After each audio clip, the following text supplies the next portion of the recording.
নমস্কার, আমার নাম কুলদীপ।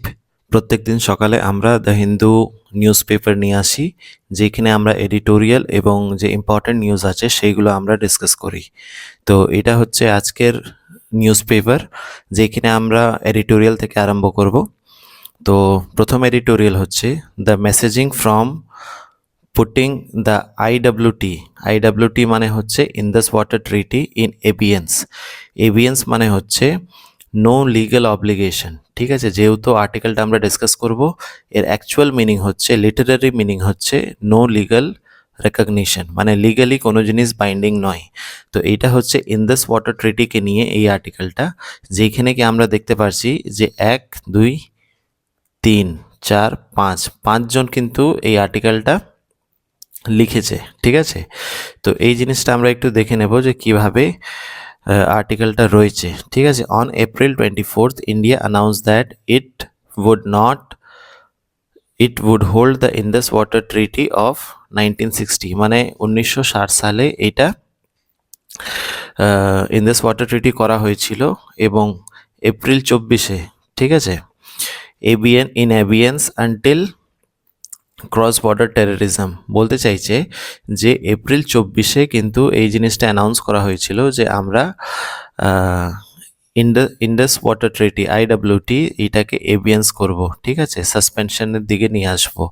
ঠিক, the term abeyance as used by the government of India suggest a temporary suspension। ঠিক আছে, এবিএনস এর অর্থাৎ হচ্ছে as per government of India temporary suspension, মানে আমরা পুরোপুরি এটা সাসপেন্ড করছি না, কিন্তু ফর শর্ট টার্ম। ঠিক আছে, যতক্ষণ আমাদের এই ক্রস বর্ডার টেররিজম শেষ হচ্ছে না ততক্ষণ আমরা কিন্তু এটাকে সাসপেন্ড করে রাখবো। ঠিক আছে, তো এই জিনিসটা বলা হচ্ছে এইখানে। তারপরে কি বলা হচ্ছে, রাইটাররা এখানে বলতে চাইছে the meaning of abeyance actually কি, মানে অ্যাকচুয়ালি কি হতে পারে। ঠিক আছে, the term abeyance find no legal recognition under in this water treaty. ঠিক আছে, কোনো লিগাল বাইন্ডিং নয়, বা কোনো লিগালি আমাদের কিছু জিনিস বাইন্ডিং করতে পারবে না, কোনো বাধ্যতামূলক নেই। ঠিক আছে, or the Vienna Convention on the Law of Treaties। ঠিক আছে, Vienna convention on the law of treaties এটা হচ্ছে এক ধরনের ফ্রেমওয়ার্ক, যেখানে কি একে অপরের সাথে আন্ডারস্ট্যান্ডিং এবং যে ট্রিটিগুলোতে যে নিয়মগুলি তোলা হয়েছে, যে কোনো treaty, not only Indus water treaty, but যে কোনো ট্রিটির মধ্যে যে ফ্রেমওয়ার্ক তৈরি করা হয়েছে, যে রুলস তৈরি করা হয়েছে, সেটা কিন্তু আমাদেরকে মানতে হবে। এই জিনিসটা ভিসিএলটির কথা বললাম। ঠিক আছে, আরেকটা জিনিস কি মনে রাখতে হবে, যে এই যে ভিসিএলটি এটার কিন্তু পাকিস্তান হচ্ছে মেম্বার। ঠিক আছে, মেম্বার হচ্ছে পাকিস্তান, কিন্তু ভারত কিন্তু এটার মেম্বার নয়। ঠিক আছে, তো এইখানে রাইটাররা বলতে চাইছে যে সিন্স ইট ইজ মানে ইন্ডিয়া মেম্বার নয়, ঠিক আছে, কিন্তু পাকিস্তান মেম্বার আছে, তাহলে কি এটা ইউনিল্যাটারালি কি করা যাবে? ইউনিল্যাটারালি মানে বলা হচ্ছে যে একজন মানছে আর একজন মানছে না। ঠিক আছে, তো এইখানে কে মানছে? এইখানে পাকিস্তান হচ্ছে মানছে এবং ইন্ডিয়া এটা মানতে চাইছে না।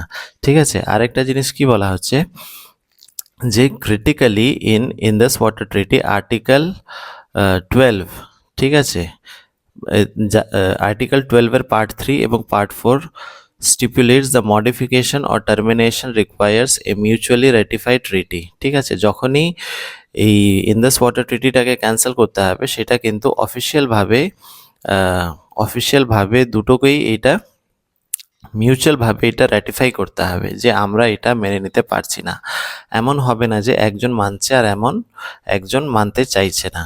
ঠিক আছে, এরপরে দেখে নেব আমরা ভিসিএলটি। ঠিক আছে, Vienna convention of law of treaties. ঠিক আছে, এটার অনুযায়ী আর্টিকেল 60, আর্টিকেল 61 এবং article 62 permits suspension of treaty only under exceptional circumstances. ঠিক আছে, তাহলে Vienna convention law of treaties এর অনুযায়ী আর্টিকেল 60, 61 and 62 কি বলা হচ্ছে, যে কোনো ট্রিটি, বাইল্যাটারাল ট্রিটি, ঠিক আছে, দুজনের মধ্যে যদি কোনো ফ্রেমওয়ার্ক আছে বা ট্রিটি আছে, সেইটা তখনই শেষ করা হবে যখন কোনো এক্সেপশনাল গ্রাউন্ড হবে। ঠিক আছে, যেখানে কোনো ব্যতিক্রম হবে, সাচ অ্যাজ ম্যাটেরিয়াল ব্রিচ, ঠিক আছে, কোনো বস্তু নিয়ে কোনো ঝামেলা হতে পারে, ঠিক আছে, ইম্পসিবিলিটি অফ পারফরমেন্স মানে দুদিক থেকেই পারফরমেন্সটা ওরা দিতে পারছে না, ঠিক আছে, সেটা পসিবল নয়। ফান্ডামেন্টাল চেঞ্জ মানে আগে যে জিনিসটার জন্য লটা তৈরি করা হয়েছিল বা ফ্রেমওয়ার্কটা তৈরি করা হয়েছিল বর্তমানে সেটা ইররেলেভেন্ট, ঠিক আছে, যেটা কি এখন বর্তমানে সেটা আর প্রযোজ্য নয়, ঠিক আছে, ইন সার্কামস্টান্সেস অ্যান্ড রেসপেক্টিভলি। ঠিক, তো তিনটে জিনিসের মধ্যে যদি যে কোনো একটা জিনিস হয় তাহলে সেটা তুমি মিউচুয়ালি সেই ট্রিটিসকে তুমি ক্যান্সেল করতে পারো অ্যাকর্ডিং টু VCLT, ঠিক আছে, vena convention of lodge of treaties, ঠিক আছে। তো এটা হলো।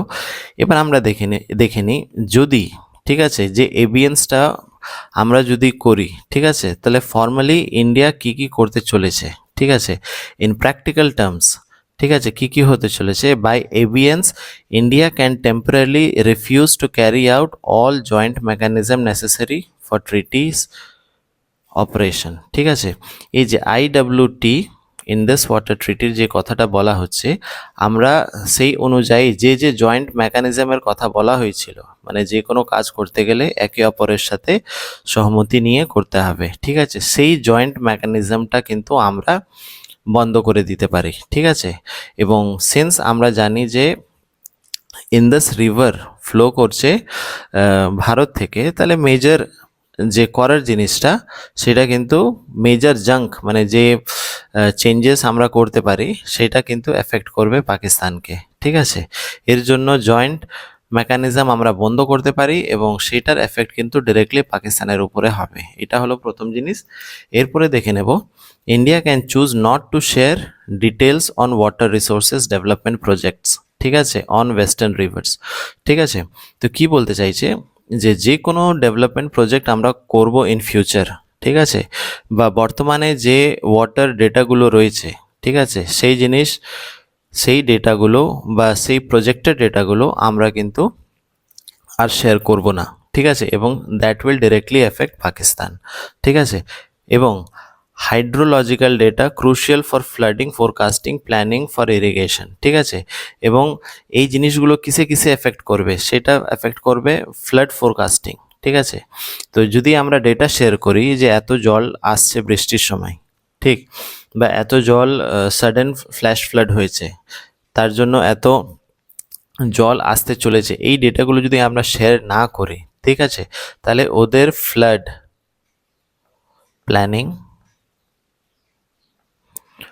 প্ল্যানিং বা ইরিগেশন প্ল্যানিং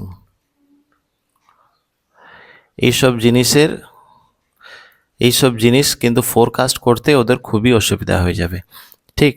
এরপরে চলে আসি, আর কি বলতে চাইছে যে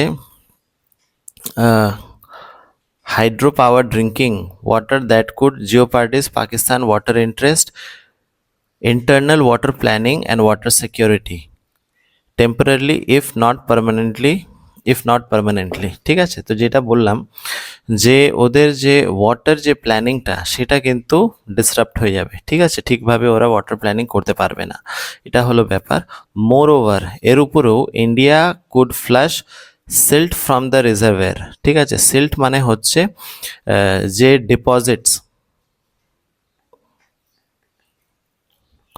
ডিপোজিটস বা সেডিমেন্টস,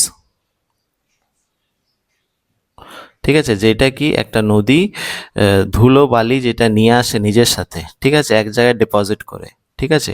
তো সেই ডিপোজিটসগুলো আমরা যদি ছাড়তে আরম্ভ করি, that will also effect Pakistan without issuing prior warning to Pakistan, ঠিক আছে। তো যদি আমরা ওদেরকে ওয়ার্নিং না দিয়ে এই সিল্টগুলো যদি আমরা ছাড়তে আরম্ভ করি, তাহলে এইগুলো ডিরেক্টলি তাদেরকে এফেক্ট করবে, ঠিক। তো এটা হয়ে গেল। এরপরে চলে আসবো এইখানে এই জিনিসটা এবিএনস, ঠিক আছে।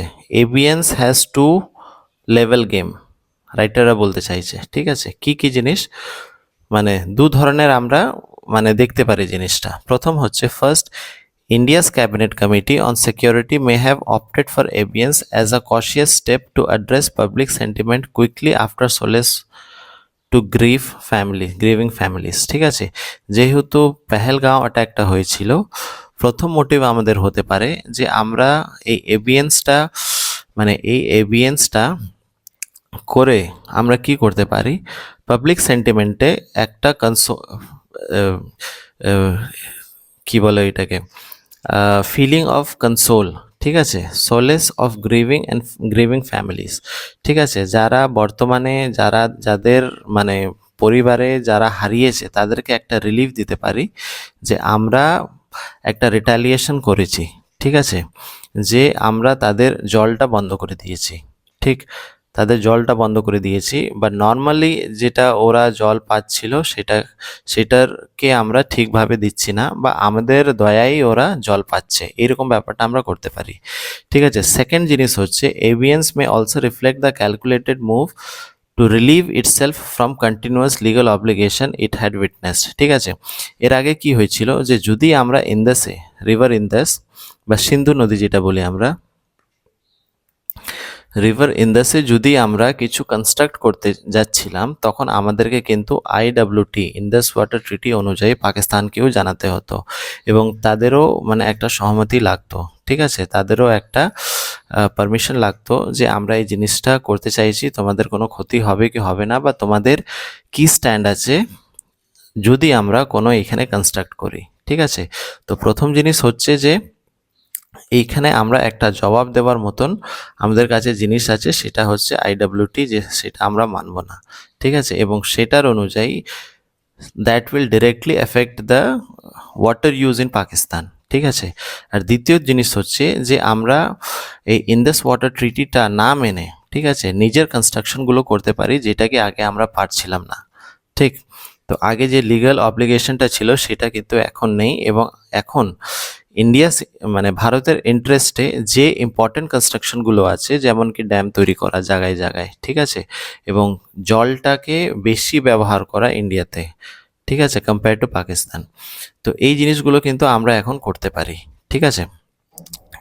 কিন্তু রাইটার এখানে আরেকটা জিনিস বলতে চাইছে যে however this strategy risk escalating tension, যদি আমরা এরকম করি, ঠিক আছে, এই দুটো জিনিস যদি আমরা এরকম করি তাহলে কিন্তু আমাদের যে টেনশনটা বর্তমানে যে এসকেলেট হয়েছে, টেনশনটা যেটা বাড়ছে সেটা কিন্তু আরও বাড়বে, কারণ as Pakistan heavily dependent on Indus water, মানে সিন্ধু নদীর উপরে কিন্তু পাকিস্তান কিন্তু অনেক ডিপেন্ডেন্ট আছে, এবং সেটা যদি আমরা করি তাহলে রাইটারের অনুযায়ী টেনশনটা আরও বাড়বে এবং পরের আরও সমস্যা হতে পারে, ঠিক আছে।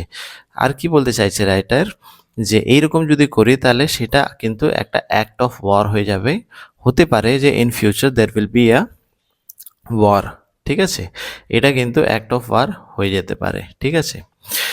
তো এই জিনিসগুলো বলা, এরপরে আমরা দেখে নেব যে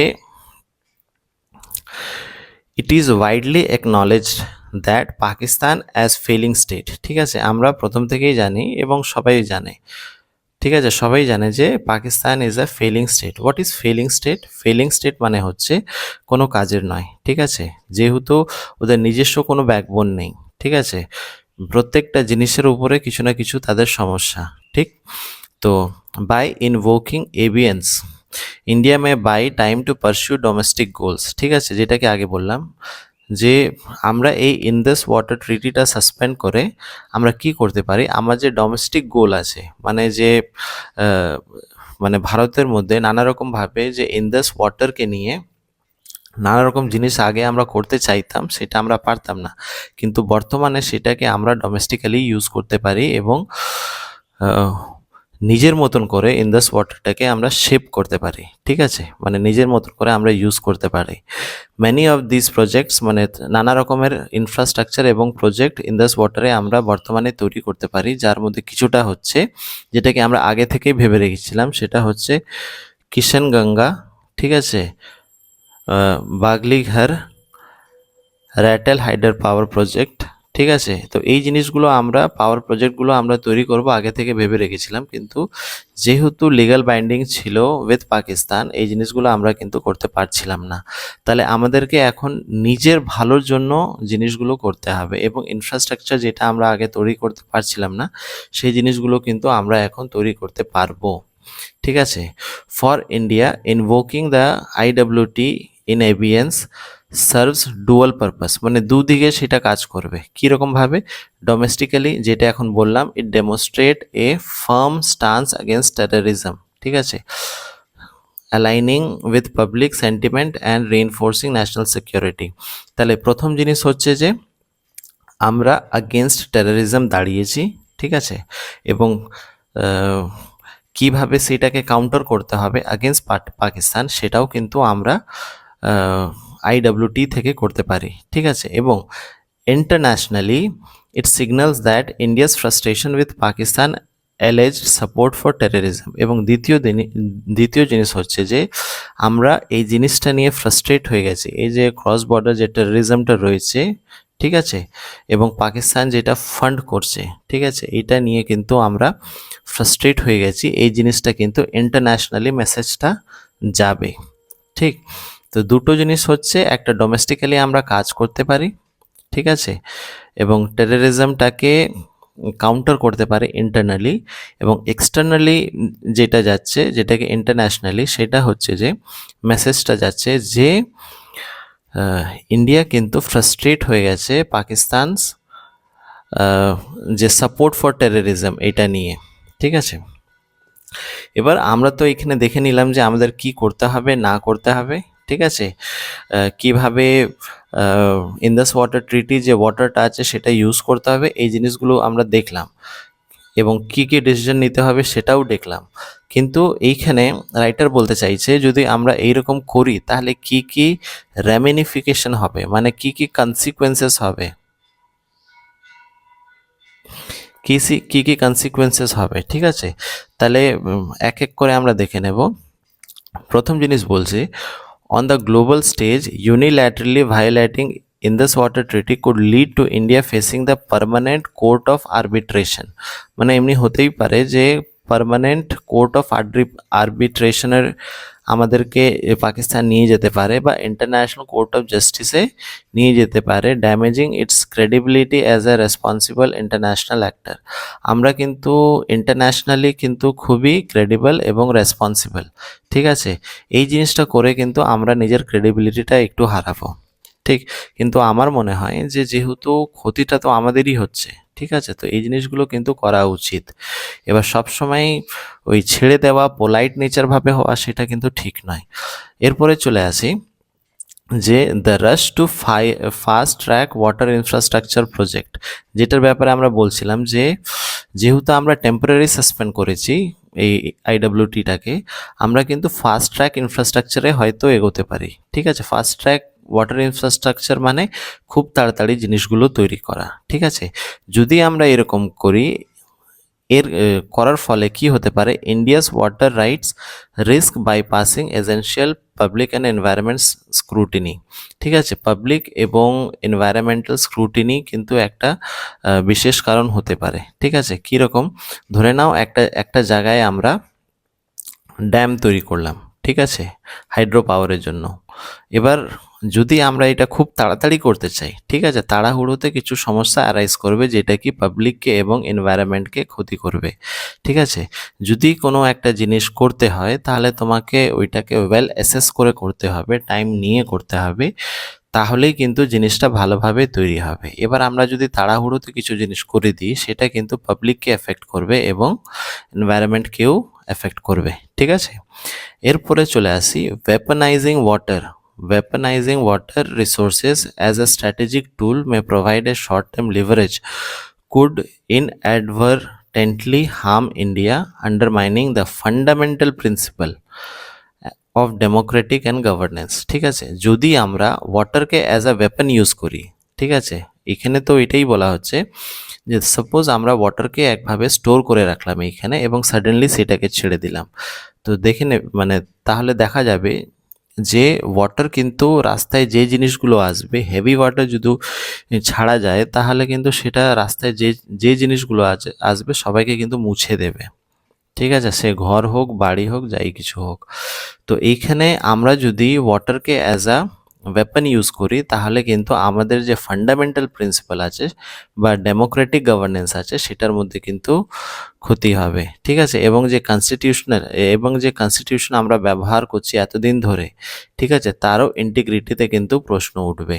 এই জিনিসগুলো কিন্তু রাইটার বলতে চাইছে, এতদিন ধরে আমরা যে কনস্টিটিউশন, যে সুপিরিয়রিটি অফ কনস্টিটিউশন বা সোভারিন যে জিনিসগুলো আমরা ব্যবহার করছি, কনস্টিটিউশনাল মেকানিজম, সেই জিনিসের উপরে কিন্তু আমাদের ক্ষতি হবে, ঠিক আছে।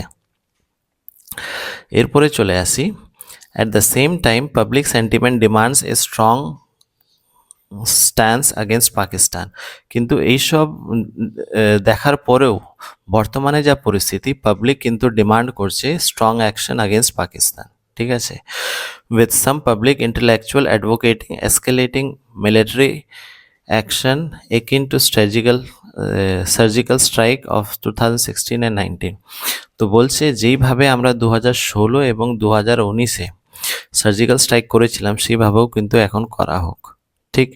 while such action might serve as immediate display of strength, they do not address the root cause of cross border terrorism।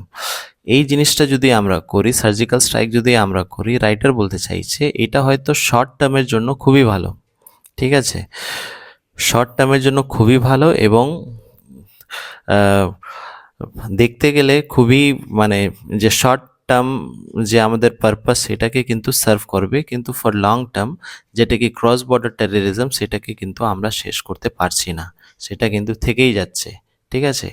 এখানে কি দেখা যাবে যে ওরা একটা জিনিস করছে আমরা একটা জিনিস করছি, ওরা একটা জিনিস করছে আমরা একটা জিনিস করছি, এটা কিন্তু চলে যাবে, কিন্তু সেটাকে যদি আমরা এন্ড করতে চাই সেটা কিন্তু আমরা আর পারছি না, ঠিক আছে। এরপরে দেখে নেব যে action taken must reflect strategic foresight, ঠিক আছে। যে কোনো অ্যাকশন আমরা নিই না কেন সেটা কিন্তু আমাদেরকে মানে ফিউচারটা দেখে আমাদেরকে করতে হবে, ঠিক আছে। মানে ভালো করে স্ট্র্যাটেজাইজ করে, যেন কি এটা শর্ট টার্মের জন্য না হয়, it is for the long term, ঠিক আছে। Aiming for pressure in Pakistan re-evaluating its stance on cross border terrorism, ঠিক আছে। এমন নয় যে শর্ট টার্মের জন্য একটা জিনিস করে দিলাম কিন্তু পরে for long term it will effect us only, মানে আমাদেরকেই তার ক্ষতি হবে।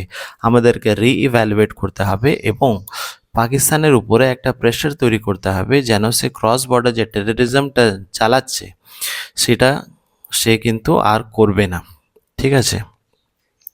তো এই জিনিসগুলো বলা বেসিক্যালি এইখানে ইন্দাস ওয়াটার ট্রিটিকে নিয়ে বলা, যেটার এফেক্ট মানে যদি মানে অ্যাকশন ফর রিয়াকশন আমাদের এই স্টেপ হতে পারে এবং ওদের কি স্টেপ হতে পারে এই জিনিসটাই এইখানে বলা, ঠিক আছে।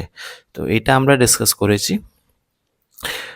এরপরে আমরা চলে আসব কাস্ট সেন্সাস। কিছুদিন আগে কাস্ট সেন্সাসের ব্যাপারে বলা হচ্ছিল, ঠিক আছে। তো এডিটোরিয়াল আসবেই এটা তো জানতাম, ঠিক আছে। তো আজকে এডিটোরিয়াল ছোট করে এসছে, ইন ফিউচারও আরও বড় করে আসবে, তখন আরও ডাইনামিক অ্যাঙ্গেলগুলো আমরা ডিসকাস করব, ঠিক আছে। তো এইখানে কি বলা আছে, কাস্ট সেন্সাস প্রেজেন্টস বোথ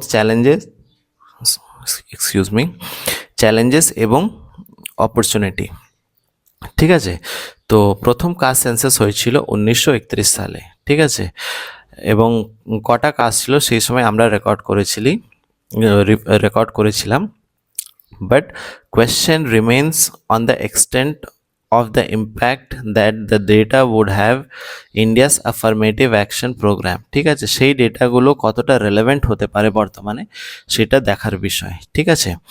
তো যে সেন্সাসগুলো হয়েছিল সেইগুলো হচ্ছে বেসড SC ST এবং আদার, ঠিক আছে। এইগুলো কিন্তু রিলিজনের উপরে বেসড করে হয়েছিল সেই সময়, ঠিক আছে। এবং SC STs and OBCs there have been concern about which communities or individual within such groups are able to access the benefit, ঠিক আছে।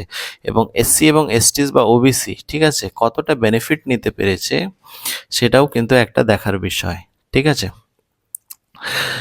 এখন বর্তমানে কি বলা হচ্ছে, বর্তমানে সবার ফোকাস হচ্ছে কাস্ট ক্যাটেগরাইজেশন, ঠিক আছে, sub categorisation to ensure smaller and relatively more backward communities are not crowded off, ঠিক আছে। তো এইখানে কাস্ট ক্যাটাগরাইজেশন বেসিক্যালি কী জিনিস, যে এতদিন ধরে যারা এসসি এসটি এবং ওবিসিতে যারা মানে যে বেনিফিটটা পেয়ে আসছে, ঠিক আছে, তাদের মধ্যে যে লিস্ট সব থেকে কম বেনিফিট যারা পেয়েছে, মানে সব থেকে কম বেনিফিট যারা পেয়েছে এই এসসি এসটি এবং ওবিসিসদের মধ্যে, এবং সব থেকে বেশি বেনিফিট, ঠিক আছে, এই জিনিসটা কিন্তু সাব ক্যাটাগরাইজ করা এবং সেই অনুযায়ী ভাগ করা, এই জিনিসটা করার কথা বলা হচ্ছে, ঠিক আছে।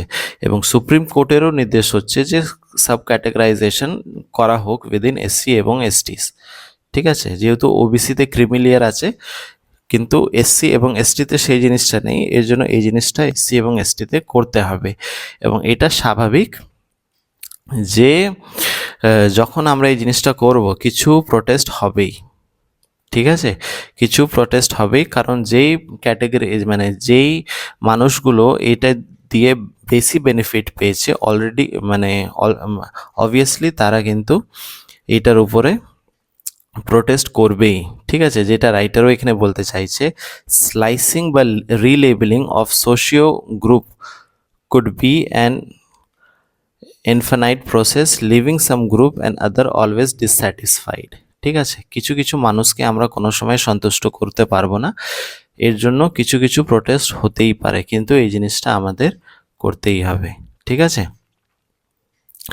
এরপরে দেখে নেব কি কি চ্যালেঞ্জেস আসতে পারে, মানে যদি এই সার্ভেটা হয় তাহলে কি কি চ্যালেঞ্জেস আমাদের আসতে পারে। প্রথম জিনিস হচ্ছে কমিউনিটি বেসড ক্লেমস আর নিউমারাস, ঠিক আছে। এমন আমরা দেখতেই পারি যে অনেক রকমের কমিউনিটি বর্তমানে তৈরি হয়ে গেছে, ঠিক আছে, এবং সবাই ক্লেম করছে যে আমাদেরকে আলাদাভাবে রেকগনাইজ করা হোক বা আমাদেরকে আলাদাভাবে দেখানো হোক, ঠিক আছে। সেই জিনিসটা সমস্যা একটা আসতে পারে। তারপরে কি বলছে, linguistic and regional variation are the issue, ঠিক আছে। যেহেতু আমাদের সেকুলার স্টেট, তো নানা রকম রিলিজন এখনও কিন্তু মানে রেকগনাইজড নেই, ঠিক আছে, এবং তার রেকগনিশন কিন্তু তারা এখনও কনস্টিটিউশনালি খুঁজছে, ঠিক আছে। এবং অনেকটা ল্যাঙ্গুয়েজও বর্তমানে রেকগনাইজ নেই, এবং তারাও কিন্তু নিজের ল্যাঙ্গুয়েজের একটা রেকগনিশন খুঁজছে। তো এই সব জিনিস নিয়ে কিন্তু কাস্ট সেন্সাসের সমস্যা উঠে আসতে পারে। এবং সোশিও ইকোনমিক কাস্ট সেন্সাস 2011 ওইখানে দেখা গেছে যে only 46 lakh different people were recognised, ঠিক আছে, কিন্তু 46 lakh different people were recognised, কিন্তু এর ছাড়াও তো মানুষ আছে যারা রেকগনিশন পায়নি, ঠিক আছে। তাহলে তাদের ডেটাটা কোথায় থেকে আমরা পাবো, ঠিক আছে। শুধু 46 লাখ যে ডেটাগুলো ছিল সেটার উপরেই যদি করা হয় তাহলে কিন্তু আরও সমস্যা তৈরি হবে, কারণ যারা রেকগনাইজ নেই তারা কিন্তু তাদের চেষ্টা সবসময় থাকবে যে আমাদেরও একটা রেকগনিশন দেওয়া হোক, ঠিক আছে। তো এই জিনিসটা, এবং আমরা যে দেখেছি বিহার, কর্ণাটকা এবং তেলেঙ্গানাতে যে সেন্সাস হয়েছে, ঠিক আছে, সেখানে কিন্তু এক ধরনের ভলাটাইল নেচারের কথাগুলো কিন্তু উঠে আসছে, এই জিনিসটা কিন্তু রাইটার বলছে। পলিটিক্যালি কিন্তু কেউ স্যাটিসফাইড নয় যে সেন্সাসটা হয়েছে বিহার, কর্ণাটকা এবং তেলেঙ্গানাতে, মানে স্টেট ওয়াইজ, ঠিক আছে। তো এই জিনিসটা বলার। তো এরপরে চলে আসবো আমরা মেরিটাইম হাব, ঠিক আছে, যে বর্তমানে আমাদের ভেজিনজাম পোর্ট যে তৈরি করা হয়েছে, কমিশন করা হলো গতকাল না তার আগের দিন, ঠিক আছে, তার কি কি ইকোনমিক বেনিফিট সেটা রাইটার এখানে তুলে ধরছে, ঠিক আছে। তো এই পোর্টটা কোথায় তৈরি হয়েছে, এটা হয়েছে কেরালা। ইন কেস তুমি যদি না জানো কেরালা কোথায় অবস্থিত বা কোথায় পোর্টটা হবে, এই জায়গাটায়, ঠিক আছে, এই জায়গাটায় হবে কেরালাতে। তো এটা একটা transshipment post, international transshipment post, যেটা কিন্তু ইকোনমিক্যালি অনেক বেনিফিট হবে, ঠিক আছে। ঠিক, তো প্রথম জিনিস কি হচ্ছে যে আমরা আগে 75% ইন্টারন্যাশনাল পোর্টের উপরে আমরা ডিপেন্ডেন্ট ছিলাম। 75% যে শিপমেন্টগুলো হতো তার মধ্যে টোটাল শিপমেন্টের মধ্যে 75% ইন্টারন্যাশনাল পোর্টের উপরে আমরা ডিপেন্ডেন্ট ছিলাম, কিন্তু বর্তমানে সেই জিনিসটা আর হবে না। আমরা কিন্তু নিজের ঘরেই এই জিনিসটা আমরা করতে পারছি, এবং 75% রেভিনিউ যেটা বাইরে যেত সেটা কিন্তু এখন আর বাইরে যাবে না। ঠিক আছে, বাইরে যে রেভিনিউটা যেত সেটা কিন্তু যাবে না, এবং এইখানে যেটা বলা হয়েছে ইকোনমিক বেনিফিট, সেই পারপাসটা কিন্তু আমরা সার্ভ করতে পারবো। ঠিক আছে, এরপরে আমরা দেখে নেব যে position, it is a strong candidate to become a transshipment hub, এবং এইটা একটা এমন জায়গায় অবস্থিত যেটা কি তোমরা দেখতে পারছো। ঠিক আছে, এইটা কিন্তু একটা স্ট্রং পজিশন যেখানে কি আমরা ট্রান্সশিপমেন্ট হাব বলে তৈরি করতে পারি। ঠিক আছে, ইন ফিউচার এটা কিন্তু হতে পারে। ঠিক, আর কি জিনিস ভালো হচ্ছে এখানে, ultra large container vessel can berth without deviating from the route, thereby saving cost. ঠিক আছে, তো এবার এখানে বলা হচ্ছে কি, আগে যেটা ডেভিয়েশন করা হতো মানে অন্য রাস্তা দিয়ে যাওয়া হতো, এখন কিন্তু সেটা আর হবে না। এবং যেহেতু এটা মানে খুবই বড়, এখানে আলট্রা লার্জ যে কন্টেনারগুলো আছে, কন্টেনার ভেসেলগুলো আছে, মানে বড় বড় শিপ, ঠিক আছে, সেইগুলো কিন্তু এইখানে ইজিলি এইখানে মানে থাকতে পারে। ঠিক আছে, এবং রিমোট কন্ট্রোলড কোয়ে ক্রেনস, ঠিক আছে, রিমোট কন্ট্রোল ক্রেনসগুলো বা এআই পাওয়ার্ড ভেসেলগুলো, ঠিক আছে, সেগুলো কিন্তু ইজিলি মানে ঘুরতে পারে, মানে টার্ন নিতে পারে, টার্ন অ্যারাউন্ড ইজিলি, বা ইজিলি এখানে থাকতে পারে। তো এইগুলো যে বেনিফিটগুলো আছে সেগুলো কিন্তু আমরা এই যে ভেজেনজাম যে পোর্ট রয়েছে এখান থেকে কিন্তু আমরা অ্যাভেল করতে পারবো ইন ফিউচার। ঠিক আছে, তো এবার দেখে নিই প্রথমে কি হয়েছিল। 2015 সালে যখন এটা প্রথম আরম্ভ হয়, তখন এটা কিন্তু কেরালা গভর্নমেন্ট যখন আরম্ভ করে তখন কিছু প্রোটেস্ট এসছিল। প্রোটেস্ট কার দ্বারা এসছিল, যারা মাছুয়া, ফিশ ফক, ঠিক আছে, যারা মাছ ধরতো তারা কিন্তু প্রোটেস্ট করেছিল এই সময়, এবং কিছু ল্যাটিন চার্চেস, ঠিক আছে, তারাও কিন্তু প্রোটেস্ট করেছিল, এবং যারা ন্যাশনাল ক্যালামিটিকে নিয়ে ডিল করে তারাও কিন্তু এই জিনিসটা নিয়ে প্রোটেস্ট করেছিল ইন 2015, এবং কোভিডের সময় ছিল সে সময়, এর জন্য এই প্রোটেস্টগুলোও হয়েছিল। তো একটা জিনিস মনে রাখবে, যে কোনো ভালো জিনিস যদি হতে যায়, ঠিক আছে, সেখানে কিছু প্রোটেস্ট আসবেই, এবং প্রোটেস্ট আসলে তোমাকে মেজরলি একটা কনসার্ন থাকতে পারে যে তুমি যে জিনিসটা করতে চাইছো সে কতটা বেনিফিট কার কম্পেয়ার টু মানে তার পজিটিভিটি, তার পজিটিভ এফেক্ট কতটা, বা তার নেগেটিভ এফেক্ট কতটা কতটা যদি পজিটিভ এফেক্ট বেশি থাকে তাহলে জিনিসটা তোমাকে করতেই হবে, আর যদি নেগেটিভ ইম্প্যাক্ট তার বেশি থাকে তাহলে সেটাকে তোমাকে অ্যাভয়েড করতে হবে। এর জন্য যে কোনো জিনিস নতুন হবে না কেন, ওয়েদার এনি গভর্নমেন্ট, ঠিক আছে, weather it is ruling government, weather it is opposition, যারা জিনিস করতে চাইবে অপোজিশন তার উপরে কিন্তু প্রোটেস্ট করবেই। ঠিক আছে, এটা আগে থেকে চলে আসছে, এখনের কথা নয়। ঠিক, funding structure that sparked political debate for Vizhinjam and all weather port to become a game changer in South Asia. শুধু আমাদের ভারতে নয়, সাউথ এশিয়াতেও কিন্তু এটা একটা গেম চেঞ্জার, এবং অনেক কান্ট্রিজ এটাকে মাল্টিপারপাসে ইউজ করতে পারে। ঠিক আছে, the centre and state must ensure the timely completion of rail road connectivity. এবার ধরে নাও এই যে যেটা আমরা করলাম, কি বলে, যে পোর্টটা করলাম, এবার এই কানেক্টিভিটিটা যদি আমরা এখানে ভালোভাবে না করে দিই, মানে মানুষ এখানে যদি ঠিকঠাকভাবে কানেক্ট না হতে পারে, ঠিক আছে, ঠিক আছে, বা এবার যে জিনিসগুলো আসছে এটাকে নিয়ে যাওয়ার জন্য পুরো ভারতে যদি কানেক্টিভিটি পোর্টের সাথে না করা হয়, তাহলে কিন্তু এটা ওইভাবেই থেকে যাবে। এর জন্য সরকারকে বলা হচ্ছে যে এইখানে রাইটারের দ্বারা যে কানেক্টিভিটিটা স্ট্রং করতে হবে, ঠিক আছে, এবং ওয়্যার হাউসিং মানে স্টোরিং জায়গাগুলো সেইগুলো কিন্তু ভালোভাবে করে নিতে হবে। ঠিক আছে, logistic industrial facility and essential for port to evolve into a thriving commercial maritime hub।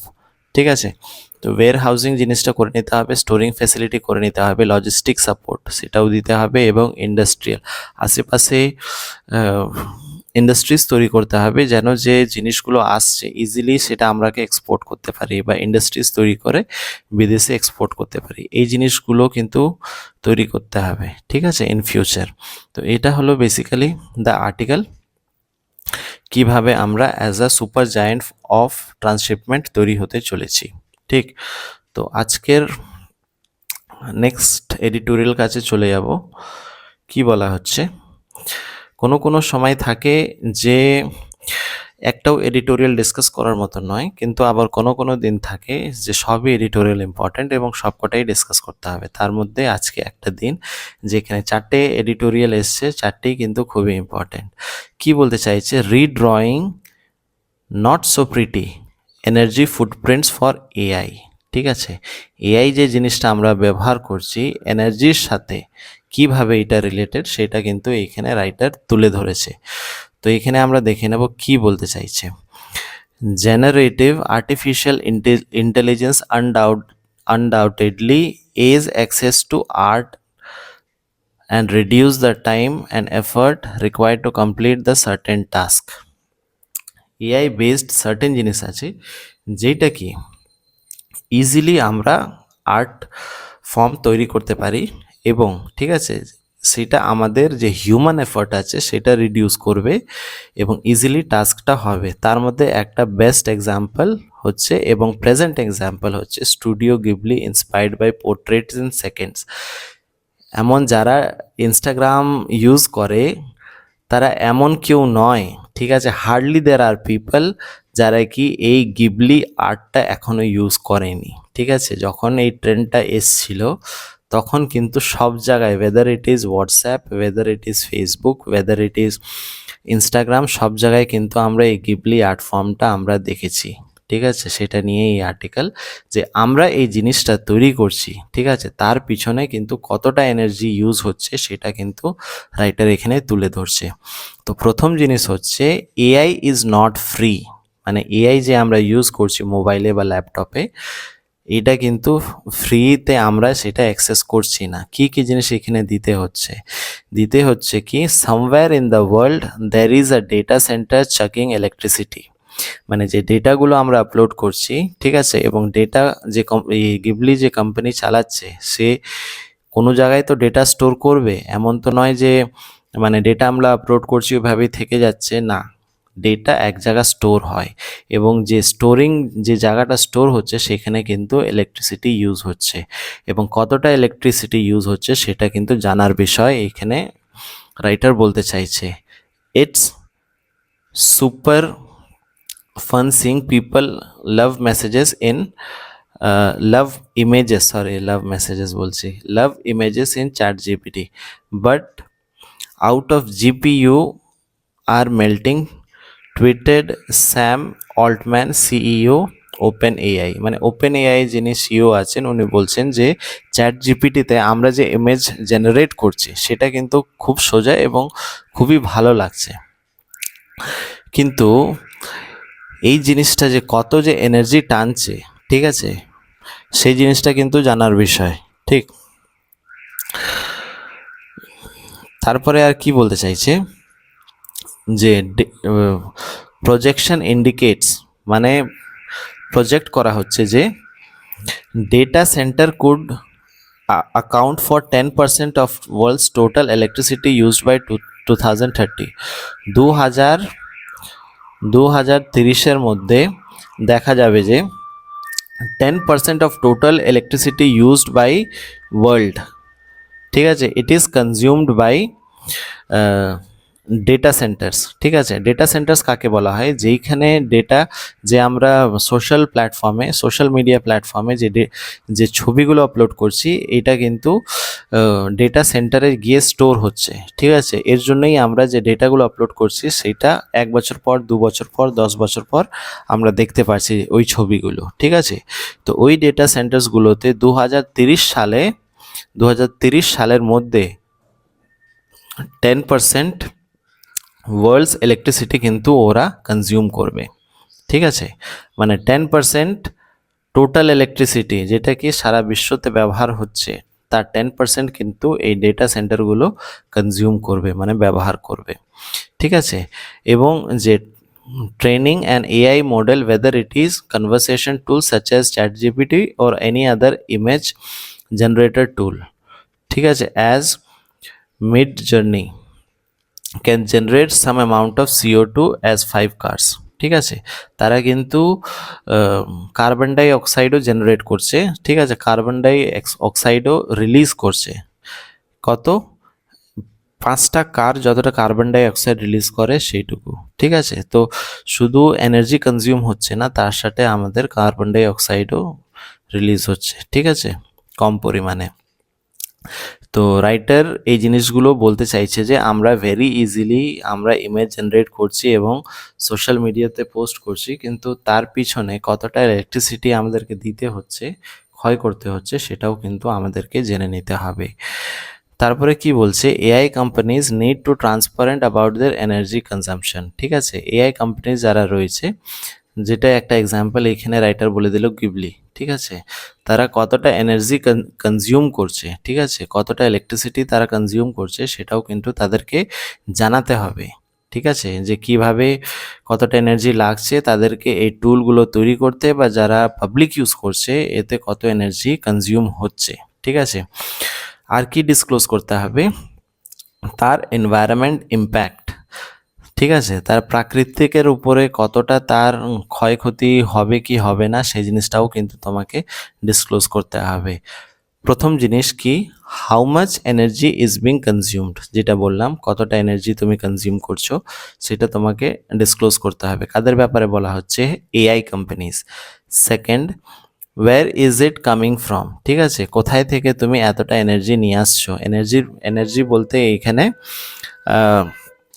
ইলেকট্রিসিটির ব্যাপারে বলা হচ্ছে, যে এত ইলেকট্রিসিটি যে তুমি কনজিউম করছো সেটা কোথায় থেকে আসছে, ঠিক আছে। Third, what steps are being taken to immense energy consumption, minimise energy consumption, মানে কি কি মেজার্স নেওয়া হচ্ছে যে যদি হিউজ কনজাম্পশন অফ এনার্জি থাকে, ঠিক আছে, অনেক বেশি ইউজ অফ ইলেকট্রিসিটি কনজাম্পশন থাকে, তাহলে তুমি সেটাকে মিনিমাইজ করার জন্য কি স্টেপ নিচ্ছ, এই প্রশ্ন কিন্তু রাইটার তুলছে কাদের বিষয়ে, এআই কোম্পানি যারা চালাচ্ছে তাদের বিষয়ে, ঠিক আছে।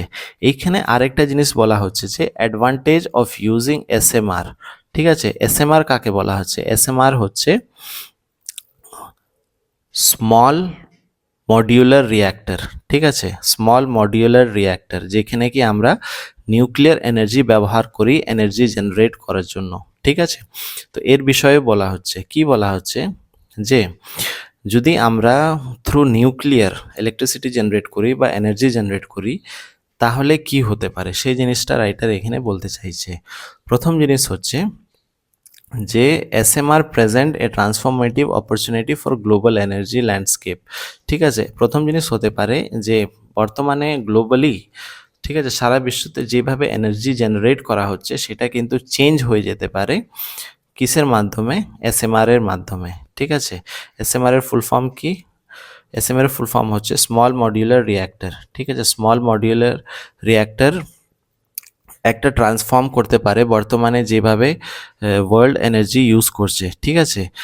আনলাইক ট্র্যাডিশনাল, মানে এখন বর্তমানে কি হচ্ছে, traditional large scale nuclear power plant যেটা কি জায়গায় জায়গায় রয়েছে সেখান থেকে আমরা এনার্জি জেনারেট করছি, সেটা that demands extensive land water and infrastructure, ঠিক আছে। বর্তমানে যেটা হচ্ছে nuclear power plant land water এবং ইনফ্রাস্ট্রাকচার যেভাবে আমরা ইউজ করছি সেটা কিন্তু ভবিষ্যতে যদি আমরা এসএমআর ইউজ করি তাহলে সেটা কিন্তু আর লাগবে না, ঠিক আছে। এটাকে এসএমআর দ্বারা যদি আমরা রিপ্লেস করি তাহলে এটা আর লাগবে না, এতটা মানে ল্যান্ড লাগবে না, এতটা ওয়াটার লাগবে না, এতটা ইনফ্রাস্ট্রাকচার ডেভেলপ করতে হবে না, ঠিক আছে। এবং সেটার দ্বারা আমরা 24/7 এনার্জি জেনারেট করতে পারি উইথ জিরো কার্বন এমিশন, ঠিক। Based load electricity makes them an ideal alternative to renewable sources, ঠিক আছে। তো এবং এইটা দ্বারা আমরা রিনিউয়েবল সোর্সেসকেও কাজে লাগাতে পারি। রিনিউয়েবল সোর্সেস মানে এয়ার অ্যান্ড ওয়াটার, ঠিক আছে, যেটাকে আমরা যেমনি সোলার অ্যান্ড উইন্ড, ঠিক আছে। রিনিউয়েবল মানে সোলার অ্যান্ড উইন্ড, ঠিক, রেকটিফাই করলাম। সোলার অ্যান্ড উইন্ড, সেটাকে সেভাবে আমরা ইউজ করতে পারি। মানে যদি এসএমআর আমরা ইউজ করি তাহলে সোলার এনার্জি বা উইন্ড এনার্জি আমরা সেখানে ইউজ করতে পারি। The benefit of SMR extended beyond just energy reliability, there modular construction reduces construction time and cost. ঠিক আছে, তো আমরা এসএমআর এর উপরে যদি ডিপেন্ড করি, প্রথম কথা হচ্ছে তাদের কনস্ট্রাকশনের উপরে অতটা কস্ট হবে না। ঠিক আছে, ঠিক আছে, অত কনস্ট্রাকশনে যতটা টাকা খরচ হবে বা যতটা সময় লাগবে সেটা কিন্তু আর লাগবে না। ঠিক আছে, যেটা কি আমরা বর্তমানে ল্যান্ড ইউজ বা ওয়াটার ইউজ বা ইনফ্রাস্ট্রাকচার তৈরি করার জন্য যতটা লাগছে। ঠিক আছে, এরপরে দেখে নিই SMR offer enhanced safety measures. ঠিক আছে, সেফটি মেজার্স ওইখানে খুবই ভালো থাকবে এবং with passive safety system that rely on natural phenomenon. ঠিক আছে, ন্যাচারাল ফেনোমিনান নেচারের উপরেই ডিপেন্ডেন্ট থাকবে, যেহেতু আমরা উইন্ড এবং সোলার ইউজ করছি। Two cool the reactor core and safety shutdown reducing the risk of accident. মানে এটা যদি করি আমরা, ঠিক আছে, শাটডাউন করতেও সুবিধা। ঠিক আছে, এবং যে রিস্ক অফ অ্যাক্সিডেন্ট এটাও কিন্তু কমে যায় অনেক। ঠিক, এবার এইটা তো আমরা বললাম যে এসএমআর ইউজ করলে এই জিনিসগুলো হয়। ঠিক আছে, কিন্তু কি কি চ্যালেঞ্জেস আসতে পারে সেটাও কিন্তু আমাদেরকে দেখে নিতে হবে। রাইটার বলতে চাইছে the significant policy shift will be required to create a robust regulatory framework. যদি এই জিনিসগুলো আমরা তৈরি করতে চাই এসএমআর, ঠিক আছে, তাহলে আমাদের কি করতে হবে, রেগুলেটরি ফ্রেমওয়ার্ক আমাদেরকে তৈরি করতে হবে। ঠিক আছে, যেখানে কি সেফটি মেজার্স কিভাবে নিতে হবে লেখা থাকবে, ওয়েস্ট ম্যানেজমেন্ট কিভাবে করতে হবে লেখা থাকবে, এবং পাবলিক পারসেপশন, ঠিক আছে, পাবলিকলি জিনিসটাকে কিভাবে তুলে ধরতে হবে সেটাও কিন্তু লেখা থাকবে। তাহলে প্রথম জিনিস হচ্ছে কি, রেগুলেটরি ফ্রেমওয়ার্ক আমাদেরকে তৈরি করতে হবে। তারপরে কি বলতে চাইছে, মে face issue of cost competitiveness when compared to established energy source. তো একটা হচ্ছে কস্ট কম্পিটিটিভনেস তোমাকে ফেস করতে হবে।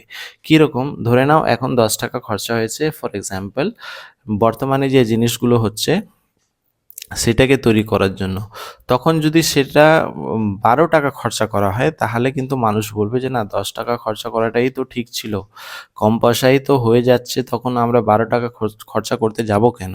তো এটা হচ্ছে কস্ট কম্পিটিটিভনেস। ঠিক আছে, এই জিনিসটা কিন্তু একটা সমস্যা দাঁড়িয়ে যেতে পারে।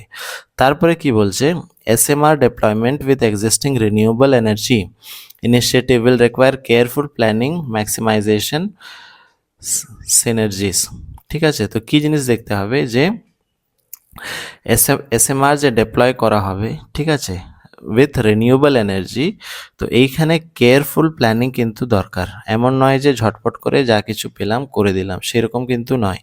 যেহেতু আমরা একটা রিনিউয়েবল এনার্জির ব্যাপারে ভাবছি, এটাকে আমাদেরকে লং টার্ম ভাবতে হবে এবং কেয়ারফুলি প্ল্যান করতে হবে। ঠিক আছে, যেন আমরা ম্যাক্সিমাম আউটপুট পেতে পারি। ঠিক আছে, this challenges the cost of energy and SMR is predicted to fall from rupees 10.3 to rupees 5 per kilowatt। ঠিক আছে, কিলোওয়াট আওয়ার। তো এইখানে বলা হচ্ছে যদি আমরা সেটাকে কেয়ারফুলি বা ভালোভাবে প্ল্যান করতে পারি, সেটা 10 টাকা 30 পয়সা থেকে নেমে 5 টাকা পার কিলোওয়াট আওয়ার সেটা কিন্তু নেমে যেতে পারে। ঠিক আছে, তো এইখানে বেসিক্যালি বলা হচ্ছে এডিটোরিয়ালে যে কিভাবে আমরা এনার্জিকে এফিশিয়েন্টলি ইউজ করতে পারি এবং shift from traditional way of consuming energy to SMR. ঠিক আছে, এভাবে আমরা আসতে পারি। বেসিক্যালি আর্টিকেলে তোমরা কি দেখবে যে কি কি চ্যালেঞ্জেস আসছে সেটাকে তোমরা আনসারে কোট করতে পারো। ঠিক আছে, বা কি কি সমাধান, মানে কি কি সলিউশন, কিভাবে আমরা সাস্টেইনেবল ডেভেলপমেন্টে যেটা আছে সেটাকে অ্যাচিভ করতে পারি, সেই পয়েন্টগুলো যদি থাকে তাহলে সেটাকে তোমাদেরকে নোট করে নেওয়া। এই জিনিসগুলোই হচ্ছে এডিটোরিয়ালে ডিসকাস করা। ঠিক আছে।